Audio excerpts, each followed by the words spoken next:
Hello and welcome back to another fabulous WTW Cinemas catch-up with me, Henry Rosewell. And joining me now is my ever so glamorous and constant assistant here, is the lovely Will. Thank you for joining me. How you doing? Right, yes, yeah. How's life in the world of the silver screen? Busy, yeah. Been pretty busy. Well, you've seen a load of kids turning up this morning, so yeah. The summer's here. Yeah, so summer holidays, all the kids pile in just before the summer holidays, the schools bring them for little trips. I've never really thought about, again, the changing of seasons when it comes to the cinema and things like this. Do you get many? Yeah, yeah, definitely, yeah, because it's not as seasonal as your normal touristy stuff. So you'd have like the holidaymakers coming down, so it does increase your numbers, but like we don't have an ice cream shop that's going to be busier in the summer and stuff like that. But we do have seasonal elements. So we noticed quiet period is September. So it's after the summer, so it automatically just lulls then. But then you have your busier times with the half terms. Christmas picks up. Yeah. January goes down. And I was going to say, if you get that bad Easter, weather in the summer as well, so that's going to get them in. Yeah, and it does depend when films come out as well. And sometimes, if a film's performed well in an unusual date before, because Marvel like an April date, we don't really know why, but Avengers would come out in April and there was no holidays and that. No. But they would often release them then, and they would be huge. So films often go for that date now because it's knowing done well. That's the bit. Do you think they went for it because they knew there was nothing else happening around that sort of date? It might have been. I'm not sure. Maybe there might have been an American holiday that I've overlooked. Or something. Sometimes that will. Or if they've sort of claimed that as their release time, sort of thing. Like this is when we're going to put stuff out. Yeah, it's unusual. I don't really know why they went for that date, but sometimes it used to be the case that they were trying to squeeze a film in just in time for Christmas. So you wouldn't always get a big film in August because there wasn't enough turnovers to get your DVD out in time for sales of Christmas. So July would be sort of a cut-off for the big films. So you forget about the DVD sales and things like that as well. Because what's the period between a film release and a DVD on average? It changes. It used to be like a 16-week window. Right. But I think that's gone down to 12 and you get your streaming stuff. So I was going to say, it's shorter on a streaming service then, isn't it? There was trouble a few years ago now. If you remember the Alice in Wonderland sequel, that the Disney wanted a really short window from the cinematic release. And a lot of cinemas are boycotting showing the film because the window was too small. They wouldn't do it. No. I think it was negotiated in the end, but that was obviously quite a few years. Why did they want a quick turnaround on it? So, well, it's Disney and it's all about making money. Get the money. Yeah. Money. Yeah. And again, I think this is the thing, especially with Disney, is you forget that a lot of their sequels and things like this used to be straight to video or VHS. Yeah. You know, Return of Jafar or whatever it was, or the Lion. All the Lion Kings in it too. VHS is released, and they didn't even get to the screen, did they? Whereas now everything's trying to be a blockbuster. Yes, yeah. All the sequels will get cinemas. Yeah. I did speak to a Disney rep a few years ago, and he said even some of the lesser films will get a theatrical release, so it sells better on DVD. Is that John Carter? Oh yes, yes. And he said, well, it wasn't looking great and stuff like that, but he said even though it might not do brilliantly theatrically, it will do well post-theatre because of DVDs, because it's had a cinematic release. So that in itself is an advertisement for the film in that sense. You get all that marketing with it. Oh yeah, definitely, yeah. I think it's the marketing costs are huge in some films, because they got cost so much to make, but then add 30, 40 million on the marketing. And I think it's trying to get people physically bums in seats in the cinema as well, like that. Whereas they're competing with themselves in the sense of with these streaming services, where they're having to push. I think make it more of an event cinema in that sense, like especially with what we've got coming up this summer, the two big hits. Over the next few weeks, the marketing on that. You know, we had the premiere in Los Angeles the other week. And they're almost making an event out of the release nowadays so much more. Definitely, yes. Yeah, that build up and touring around. It's like Mission Impossible, Tom Cruise going everywhere. All of this plugging with it, jumping off things and all sorts. Tom, stop it. But saying about the two big releases coming up, are you team Barbie or are you team Oppenheimer? I've been saying for a while that Barbie will be the biggest film of the summer. You think? Yeah. But I want to see both because they both look different and intriguing. Yes. Barbie, I just don't really know what to expect. It looks brilliant, but we're all sort of, how are they going to go? What are they going to do? Again, I've watched trailers, and I'm quite happy that they've not given too much away, because sometimes I don't need to know everything, and I don't, and I'm quite happy going in and finding out about it. But when you think Barbie, I couldn't tell you a plot line. No, I wouldn't be able to think of a plot line. I don't know, don't really know. And there's like the age bracket, what's it going to be? Is it kids, adult? But it's a 12A, so it seems to be aimed more older market anyway, so it's not for kids. I think naturally that makes sense when you think Barbie's been going for however many years, you know, Mattel, 60s, 60s like this is it. So I think, and again, not to sound like a moaning old person. Kids these days, yeah. Are they playing with Barbies so much, or is it technology and phones and things like this? Like I say, not to sound like a miserable old person here. I think they do, certainly because the younger children would play, wouldn't they? Dolls sort of, and things like that. The 4 to 10 sort of bracket, they would still be more into toys than devices. Like you say, Barbie as a name brand is that older generation have got that recognisable of it, haven't they? Straight away. Yes, yeah. It will definitely be one with multi-generational appeal, because you'll have. We put on the socials about it, and you can see there's a lot of older interest. Yeah. So why do you think that's going to beat Oppenheimer? Well, the obvious answer is it's a 12A and Oppenheimer's 15. So then you've already narrowed down your bracket. Barbie's got more family appeal, so there's lots of families that will come. Oppenheimer will be limited because it hasn't got family appeal. I was going to say, what do you think in comparison, the audience of Oppenheimer are more like sort of your avid film goer? Probably yes. Yeah, it's got big appeal, but it's a long film. How long? Very long. Is it more than 2 hours? Yeah. Not more than 3? No.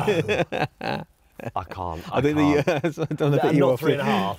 No, I think the programme runs to 3:15, so yeah, it's about 3 for the film, and then that's going to take some going. Interval, I've got to get that interval in now. I say this, they need to bring intervals back because films are getting longer. Indiana Jones is 2.5, Mission Impossible's 2:40, this one's 3. It's like so many long films recently, and it's becoming the norm. That's the thing as well. It used to be a bit of a, oh my gosh, that's a really long film that I don't have to do that again for a while. Yeah, and now it seems to be becoming the thing. I'm not sure if they're trying to squeeze more in because they think with your TV streaming that you've got more episodes to fit stuff in. So they're thinking, we need to do bigger, longer films. Get more in there. Yeah, squeeze more in maybe. Off-piste, I watched Throwback now, Wall-E this week. Oh yeah, and again, it was lovely and quick at home, and I still had my evening. Because you know what I mean? I watched it in, hour and a half, sort of 2 hours. I was like, lovely. I've watched a film, and I've still got the rest of my evening to enjoy. I'm quite happy with that. Yeah, I can live with that. And then you say about the older Disney ones, Snow White and that lot. So they were around like hour and 20 minutes. Yeah. Not long at all. No. And it's all that difference. What's the runtime of Barbie? Because that's one that's going to be on my list. Good point. I'm not 100% sure on that. I reckon around 2 hours. I think it's probably usually on average. I'd say it's 2 for that one. So you don't know anything to do with the plot of Barbie? I don't know if I want to ask. This is the thing. I know a bit. So you've got Margot Robbie as Barbie, fabulous. Ryan Gosling as Ken. One of the Kens. One of the Kens. Yeah, because it's Chappie from Shang-Chi, isn't it? Is another one of the Kens. I think so, yeah. There's lots of Kens. Michael Cera's in it as well. So it's a hell of a cast in it. So, again, I think because it was Margot Robbie got it, but again, I know rumoured Amy Schumer a few years ago tried submitting a Barbie film, but apparently it was a bit more in the sense that Barbie was the butt of the joke.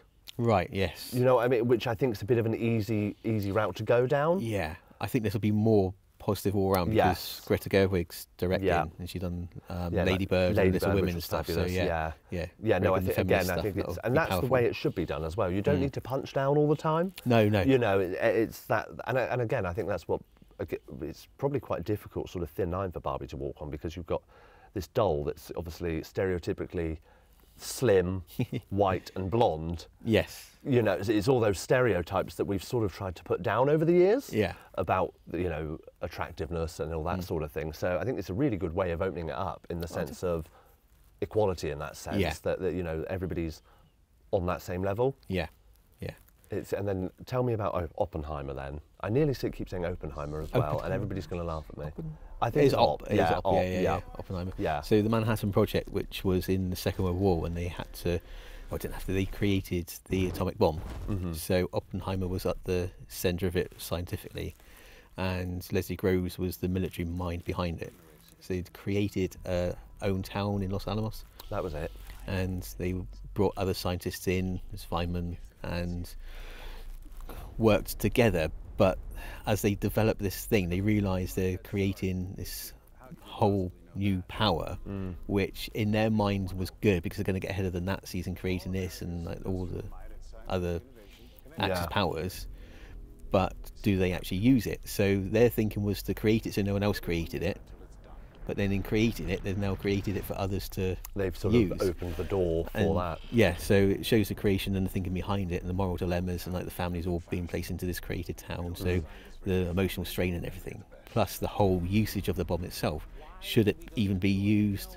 And there's the argument that if they do use it, they'll save millions of lives, but if they also use it, they're going to kill that many else equally. So, yeah.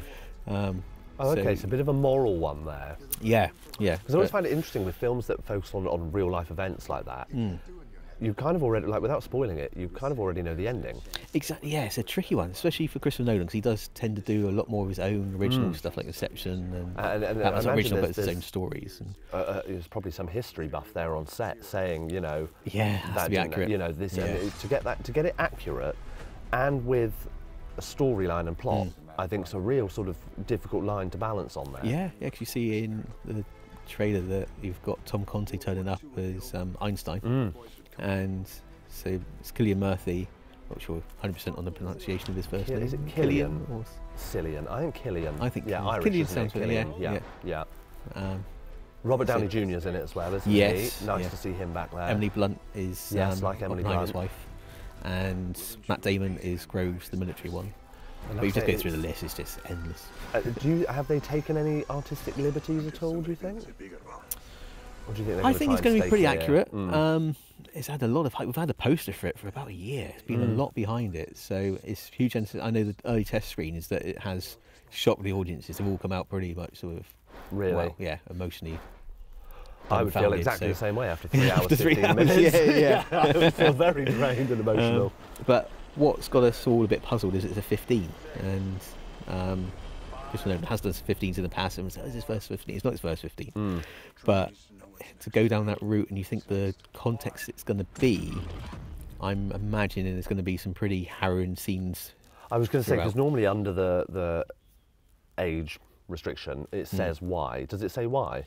I think you go delving into it, so I would imagine language.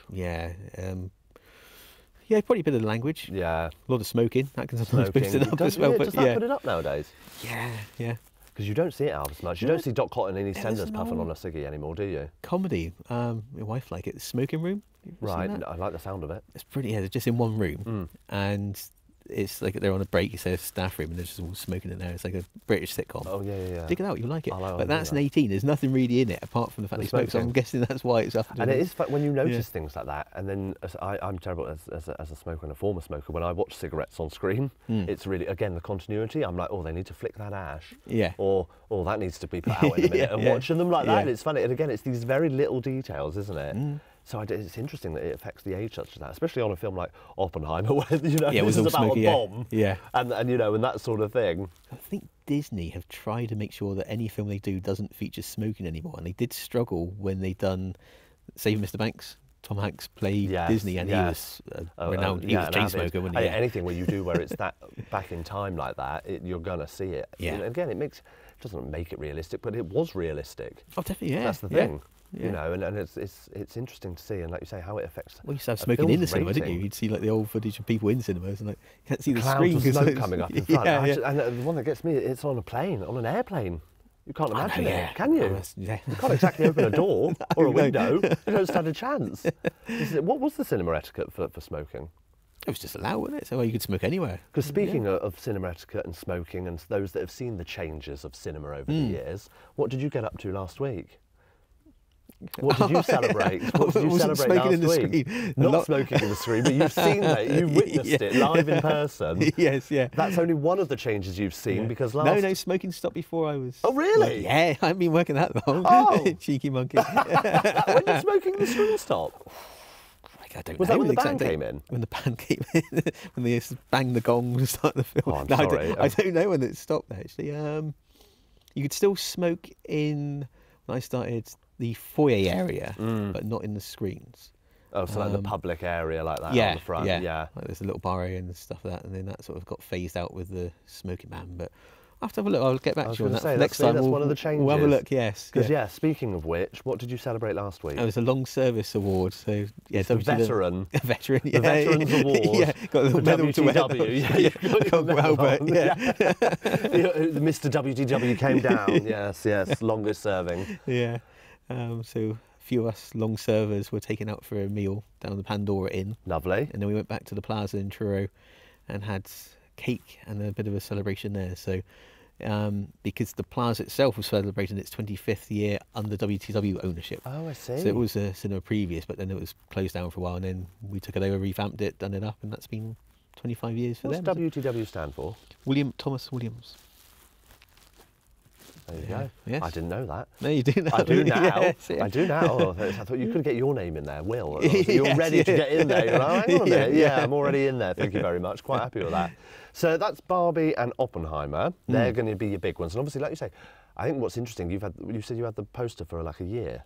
Oppenheimer, yeah, ages. And there was, I think it was a big thing online as well, it was like a proper countdown and stuff like that, like the ticking down, I suppose, like for the bomb, tick, tick, tick, tick, tick. And you look on it now, it's sort of counting down closer and closer. Because I said Barbie, it was one of those ones where I've sort of been going, is it not out yet? Because I've seen so much advertising and marketing of it. It's one of those ones that I thought has been out. Has been, no. Because you've seen so much of it like that. Yeah. And you've still got, a few weeks to go yet in that sense. 21st of July, so tickets are on sale. So, tickets are on sale. That's get your pre-books on those ones, I'd imagine. Yeah, it's looking busy. That's going to be a good one. And again, it's nice. That's proper start of the summer holidays then as well, isn't it? 21st. Yeah, I think that is actual break-up day for schools. Yeah, so that's your Friday.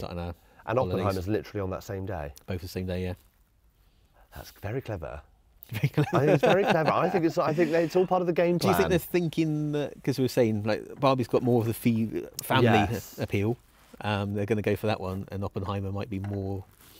I think so. The male I appeal. reckon so, yeah. Don't want to gender stereotype and stuff. Well, I think, again, it's just they're always up to something. Yeah. And there's always a rhyme and a reason for some of these things, Because there isn't, well, Mission Impossible, that's a tricky one because it's supposed to be released on the Friday. So films are always released on the Friday. If they're sooner, it's like advanced screening, so they can like roll it over for bigger weekends and stuff like that. So it crept forward. So Mission Impossible is actually released on the Monday. Oh, okay. And for months, it's been released on the Tuesday, July the 11th, and then last minute they decided to change it to Monday. And they can just pull it forward like that? Yeah, but it was good in one respect that it was busy, but then also it was on the Monday, which is Super Saver Monday, so it was a lot busier than it could have been. Yeah. You think, hang on, you could have made your money there on the Tuesday. Yeah. So how's Mission Impossible gone down? Really well, yeah. Yeah. I haven't seen it yet. I'm watching it Friday. So I could have watched it. I saw the first 10 minutes when I tested, but I said, no, I'm not going to see any more. No, you're going to wait. Yeah, leave it. Save it. I've heard good things. Yeah. I've heard really good things. But again, and a really interesting sort of time of release, again, when you consider what we've got coming out and some of these big blockbusters. Yeah. You think they would have given it a bit more time? Yes. I know Tom Cruise wasn't 100% happy because the IMAX screens, it's only going to have 2 weeks in IMAX before Oppenheimer goes into the IMAX. So I think Oppenheimer's got the priority on it because it was more filmed in IMAX, so there's been a lot more. Wasn't Tom Cruise trying to like pay off various theatres or something like this as well? I'm sure. No, he was trying to like say, like, come on. Yeah, but I suppose they mix it up, can't they? So. And I'm not being. It's Mission Impossible, as lovely as they are, and I couldn't do what he does. It's what number is it? Mission Impossible 5? 7. 7? Yeah, 7. Yeah. See, there's 7 of them now. Yeah. It's like, Tom, let somebody else have the IMAX for a little bit. You know what I mean? Yeah. Like, you've had enough. You've had your say. I haven't actually tried the IMAX yet, so. What's the difference? I'm not sure. I think it's more immersive. The screen sort of comes around a bit, doesn't it? It's got a bit of a curve to it. Yeah, and what I've been told is you've got to be careful what you watch, because I know quite a few people went to watch Top Gun Maverick in IMAX and they were sick as dogs. Really? Yes. Why is that? Motion sickness, sort of. It's like more, being in a plane. I think they sat in the front row right in it. So Really? I had somebody that went to see, completely off topic now, the ABBA hologram show in London. Oh, right. And they said that made them feel quite sick. Whether, again, I don't know whether it's a motion thing or if it's a brain thing telling you something's not quite right. Yeah. But they said that made them feel a bit funny, going to see the hologram stuff. So I think that you've got a while to go till the technology catches up to that one, I think. Yes, hologram screens. Yeah. So we were saying about Mission Impossible. What else have you had that's been going down a treat? Indiana Jones is on. Yes. That one's done nicely as well. I've seen it. It's good. Thoughts and feelings on Harrison Ford? He's still going all right? Yeah. Do you reckon he's got another one in him? No. That's it? Yeah. Has he said that's it? Well, trouble is, like, it took so long between the last one to this one. Yeah. He's going to be 100, isn't he, by the time they get the next one? Yeah, I think if you ask Harrison Ford, he'd just say, how much are you going to pay me? Yes, yeah. Pretty No, I much. think that's it for him, for Harrison. I think it was a bit Indiana of a Jones. love letter, this one, in the sense that, you know, that's him now.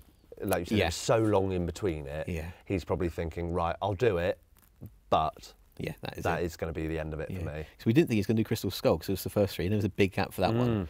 Then they did that. That wasn't great.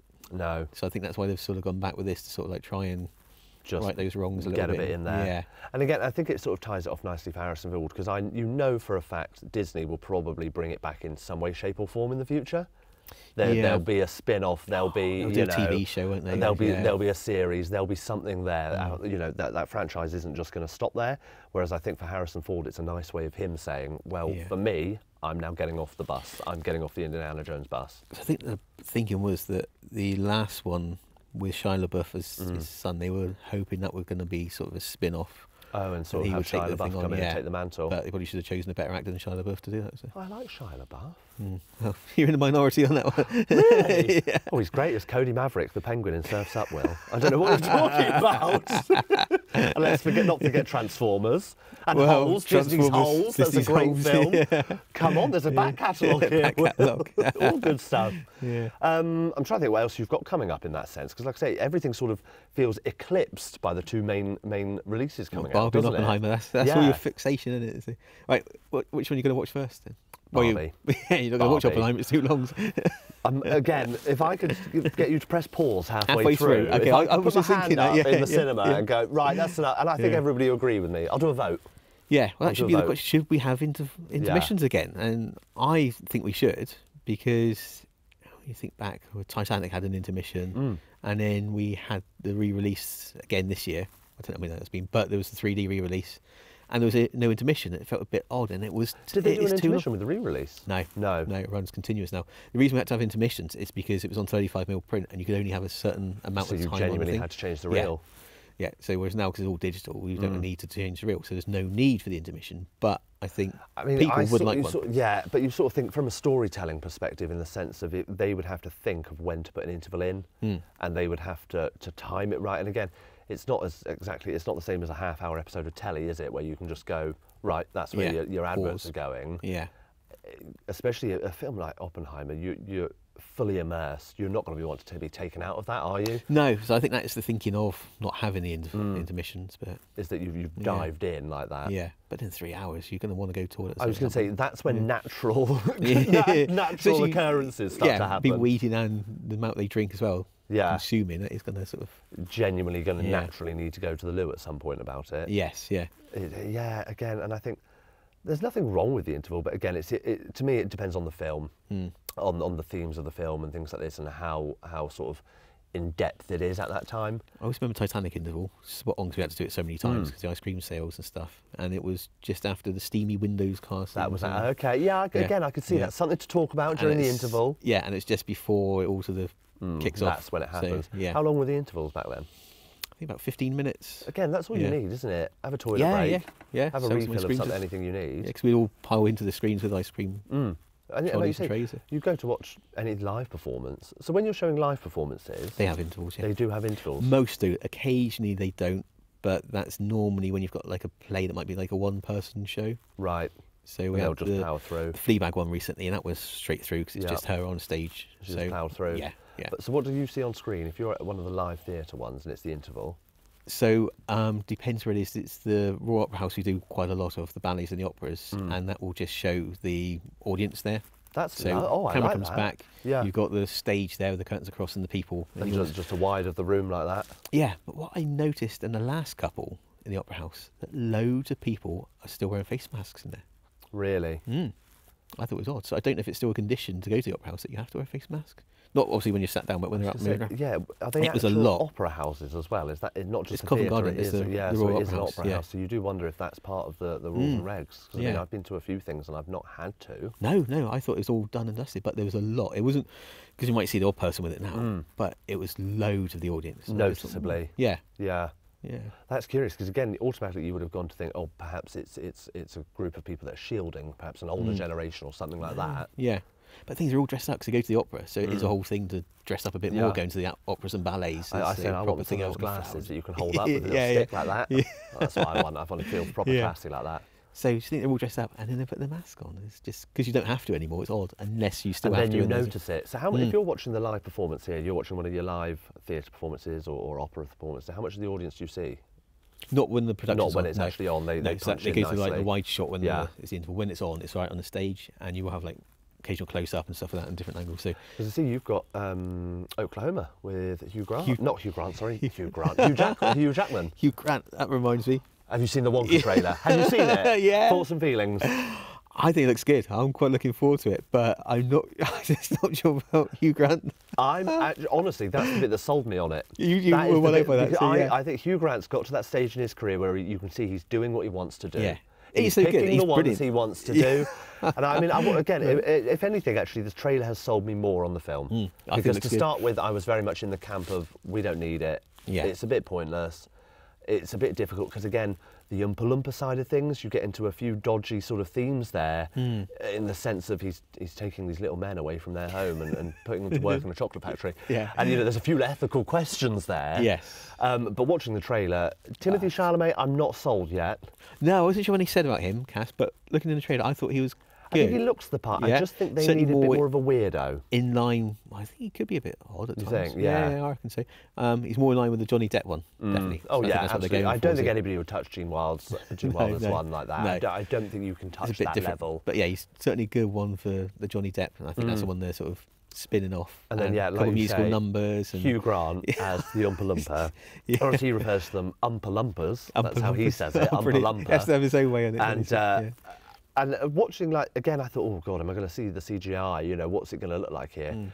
It was Hugh Grant as an Oompa Loompa. Yeah. As close to it as you could possibly get like that. And I love that you could still see that it was Hugh Grant. Oh, yes. Yeah, I guess if you're spending spending money on that face as a studio, you want the face. Yeah. You're not just going to get the voice. Yeah, because people will watch it for Hugh Grant. Because that's a Christmas release, isn't it? Yeah. It's like December time. Very good time in that. I was going to say that's chocolate, sweets, music. Is it going to be...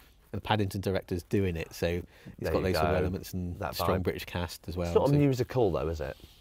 Yeah, there's just no. the odd bit of... I think it's just a couple of songs thrown in. That he normally does like, sort of throughout. I think the first couple had a couple of songs throughout, didn't they? So, yeah. I think if you've got stuff like, Roald Dahl, isn't it? Naturally, there's rhymes in there, so I think naturally there's some songs in there like that. Yeah, no, very much looking forward to that one again. Yeah. Christmas is an interesting choice like that because I can't remember the last time I went to see a Christmas movie. Actually, we didn't have hardly any Christmas films. There hasn't been. Last Christmas I went to watch. Yeah. I didn't enjoy it. I'm sorry, Will. I didn't mind it actually. It's one of these things. Spoilers, ladies and gentlemen. He was a ghost at the end. Yeah. And I'm sorry. I don't ring me along for 2 hours.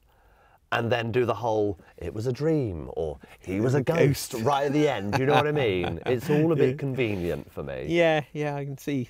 And again, I also got my hopes up with it being called Last Christmas, that there would be a lot more Wham. There was loads of. Oh, was that not enough for me? Didn't get my fill.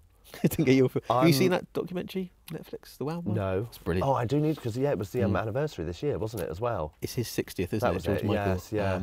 But yeah, it's on Netflix documentary. I think Weybridge did show it over there, actually. That's a good one. I'm looking. So I was saying about trailers and biopics and things like that. I'm very much. Have you seen the One Love Bob Marley biopic trailer? I'm looking forward to that. I think it's January next year. Yeah. But that one I can get into because I think everybody knows at least 5 Bob Marley songs. So that I think is going to be again. I always get a bit worried with the biopics or the biopics that they'll make it too much of a movie. Okay. And sort of sully the person's name. You know what I mean? Yeah. And almost sort of go, well, they lived a great life and all this sort of thing, but, how do we spice it up? And I don't want any spicing up of it. I want to see kind of what happens, especially when the person's passed. I think it's a bit muddy to start changing. I think most tend to be fairly positive now, certainly if they're passed, because you want the support of the estate and main family and stuff like that, and to get to use as their songs. I think you need to do it well. Because there's the whole thing, are they ever going to do a Michael Jackson biopic? And they said, well, how are they going to cover that? Because they've slowed down, really, haven't they? What was the last biopic? Yeah, that you've had? The Elvis? Yeah, think it was. And that was last year now, wasn't it? It was Elvis. Yeah, I don't think it's been in since then. There's not been, again, it's slowed down. Yeah, there's a few, wasn't there? 'Cause you had Bohemian Rhapsody and then Rocket Man and all of these ones. You had Aretha Franklin. Aretha Franklin. They did the Judy Garland one as well, didn't they? Yeah. Renee Zellweger did the Judy Garland one. Talk of a Bee Gees one. Oh, with Bradley Cooper. That. Yeah, all right. Again, another one that I would like is Cher. Oh yeah, I would like to see a Cher one again, but I mean she's still going. God bless her. She's going to be going a lot longer than any of us, I think, as well. But yeah, I was thinking about this the other week about the biopics and how it became a bit of a fad at the time. Definitely, yeah. Do you one does well, and then but do you sort of see that where that happens often, like a film of a certain format or a certain theme goes down well, and then you see an absolute flurry of. Yeah, sometimes you'll get similar type of films in the same year, because going back a while now, but you had Armageddon and Deep Impact were the same sort of time, weren't they? And they were very similar things. And at the moment we've got Little Mermaid and then the Teenage Kraken, and that's about mermaids as well. Yeah, you're right. So you will often sometimes get a bit of a... Saying that about Disney, that's funny though, because you mentioned that it's like when they released Bug's Life and then all of a sudden you had ants at the same time. Yeah. You couldn't have got any closer, could you? You couldn't have got any closer in that sense. So you do wonder, is someone pitching the idea to two different studios? Beforehand, and that's just... They say, oh no, we don't want it. And then they say, well, actually we'll do our own version. He's gone off. Who's Teenage Kraken? What studio's done Teenage Kraken? That is DreamWorks. So DreamWorks. Yeah. They've done Madagascar and Shrek and... That's it, yeah. Lovely. Thank you very much for just sitting here and chatting with me, Will. We do like a chat. You're going to have to trim this one. It's going to be a two-parter. You're going to need a recap on this one. So up and coming, you've got Barbie, you've got Oppenheimer, we've got the Meg 2 coming out soon as well. Forgot about that one, that's going to... Well, what else can you do? And I didn't want to talk too much about it because I didn't want you to say I look like Jason Statham or it would get a bit awkward, and all that. Thank you for chatting with me this week. Anytime. It's been lovely, and we'll see you around. Yes. Thanking you. Cheers. If you'd like to find out what's on at your local WTW cinema, please head to wtwcinemas.co.uk.